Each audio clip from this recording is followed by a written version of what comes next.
Now to fashion powerhouse Calvin Klein this morning for a racy new ad campaign. Critics say pictures like this, which he's showing part of, go way too far.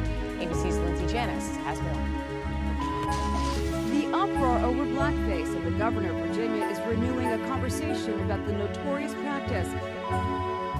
Gucci's fashion-forward top getting more complaints than compliments. It is a deep, profound, racist history in this country.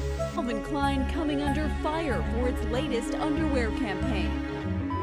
The Bay Area Versace store is at the center of a shocking lawsuit, one that claims black customers were racially profiled every time they entered a Livermore store. There is a very bitter back and forth going on between Elton John and the fashion designers Dolce and Gabbana. An employee saw an African-American customer walk in. The suit alleges the employee was supposed to say D410. That's a code Versace uses to classify black-colored clothing. And that code was supposed to give all employees a heads up that an African-American was in the store. Those kids were my daughter's age that were in those ads, and they were outrageous. It was wrong, and it is wrong to manipulate.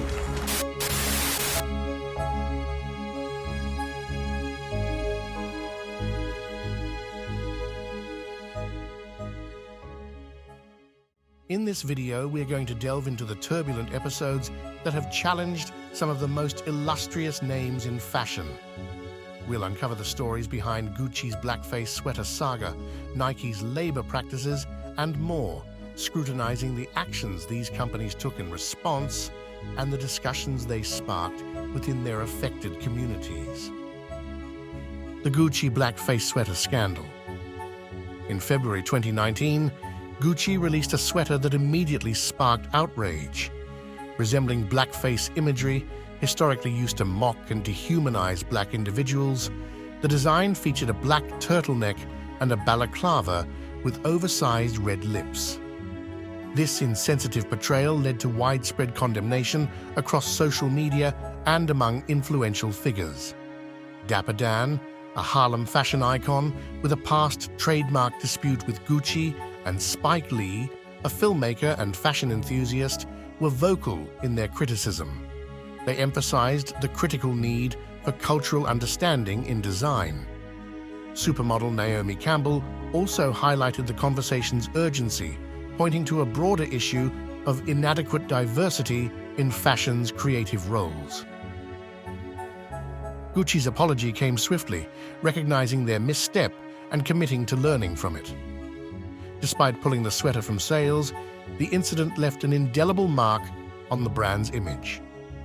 In response, Gucci took concrete steps to enhance internal diversity and champion inclusion industry-wide. This incident serves as a potent reminder of fashion's influence and the imperative for cultural sensitivity. It opens up broader questions about diversity in the industry and the ongoing journey towards inclusive representation.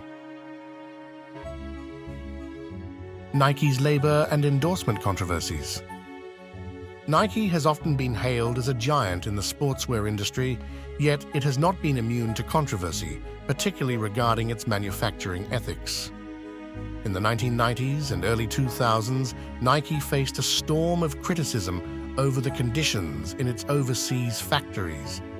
Reports and activism highlighted issues such as underpaid workers, poor working conditions, and even the use of child labor, challenging the ethos of a brand associated with victory and empowerment. These allegations brought Nike to critical crossroad, as the company had to confront its accountability in the global marketplace. The response was significant. Nike took steps to reform its practices, including raising the minimum age for workers, improving factory monitoring, and making its list of factories public for greater transparency. However, Nike's challenges with public perception didn't end there. The brand's endorsement strategies came under fire when it continued to support their athletes like Lance Armstrong, even after scandalous revelations. Armstrong's fall from grace due to doping allegations raised questions about Nike's role and responsibilities in athlete sponsorship and the messages it sends to consumers, especially younger audiences who look up to sports stars as role models. This dilemma underscored the complex relationship between brand image and the real-world implications of the icons they choose to align with. Nike's journey through these controversies reflects a broader narrative of brand responsibility and the expectations of corporate ethics in modern society. As Nike continues to navigate the balance between profit and principle, these episodes serve as case studies in the ongoing debate over corporate responsibility. They remind us that consumers are watching closely, and they are ready to hold brands accountable for both the products they sell and the values they represent.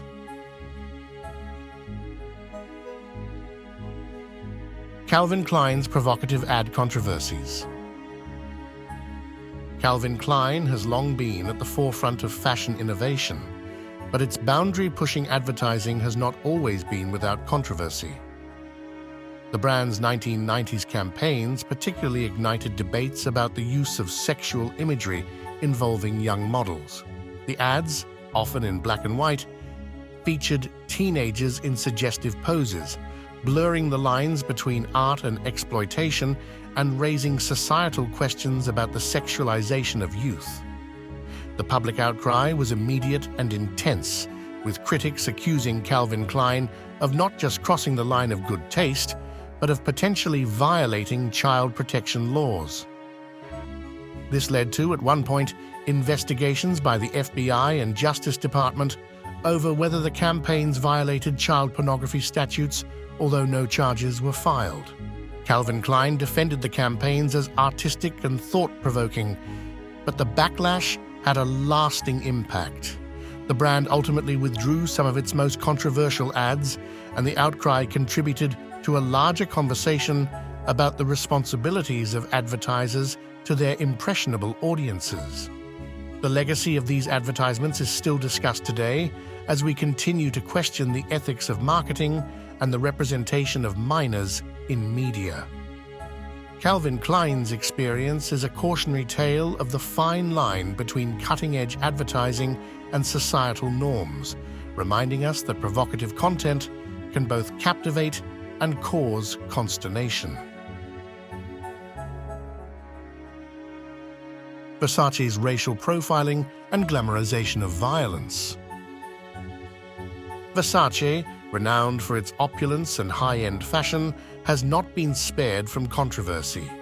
In 2018, a lawsuit alleged that the fashion house discreetly used a black code to alert staff when black customers entered their stores, a practice that prompted allegations of racial profiling.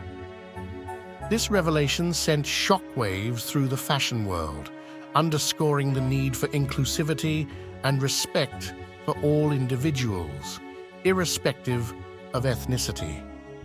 The brand's image was further marred by criticisms of some collections that seemed to glamorize violence and excessive luxury. Critics pointed out that such themes could blur the lines between artistic expression and insensitivity, potentially numbing the public to real-world issues of violence and ethical responsibility. Confronted with these concerns, Versace was compelled to reassess its values and practices. The house had to address the alleged discriminatory practices and reflect on how its creative direction affects the wider cultural and societal context. These episodes prompted introspection within Versace and highlighted the fashion industry's obligation to foster inclusive spaces and consider the ethical weight of their design choices. It's a reminder that prestige in fashion does not exempt you from scrutiny and that there is a continuous imperative to re-evaluate practices in response to a world with heightened demands for accountability and higher standards. Dolce & Gabbana's controversial remarks and cultural insensitivity. Dolce & Gabbana, synonymous with luxury and haute couture, became embroiled in a series of controversies that were centered around the statements and actions of its founders, Domenico Dolce and Stefano Gabbana. The fashion world was taken aback, when the duo made controversial statements against same-sex couples and IVF, which sparked outrage within the LGBTQ community and beyond. These remarks led to widespread condemnation and raised questions about the responsibility of fashion designers as public figures. The episode served as a reminder of the influence fashion icons possess and the importance of considering the broader implications of their statements in the public domain. Dolce & Gabbana's troubles didn't end there. The brand also faced accusations of cultural insensitivity in its advertising campaigns. Critics argued that certain campaigns lacked awareness and sensitivity to diverse cultures, raising concerns about perpetuating stereotypes and insensitivity in the fashion industry. In the aftermath of these scandals, Dolce & Gabbana had to address the public backlash, reflecting on their role in promoting inclusivity and respect. These controversies have cast a spotlight on the moral considerations inherent in the fashion industry's creative and promotional strategies, highlighting the need for a more conscientious approach to cultural respect and ethical awareness in high fashion's global presence. As we've seen, the fashion industry is not just about glamour and style. It's a reflection of society, cultural dynamics, and our moral and ethical values. The controversies faced by brands like Gucci, Nike, Calvin Klein, Versace, and Dolce & Gabbana remind us that fashion is more than fabric and thread. It's a powerful language that speaks to identity, diversity, and humanity. These brands' journeys through scandal and critique emphasizes a clear message. The path forward demands accountability, inclusivity, and a vehement commitment to change that resonates on the runway and beyond. Thank you for joining Dark Sleuth Secrets on this exploration between fashion, culture, and ethics. Until next time, let's keep the conversation going and continue to advocate for a fashion industry that celebrates and respects all. Remember, stay curious and keep sleuthing.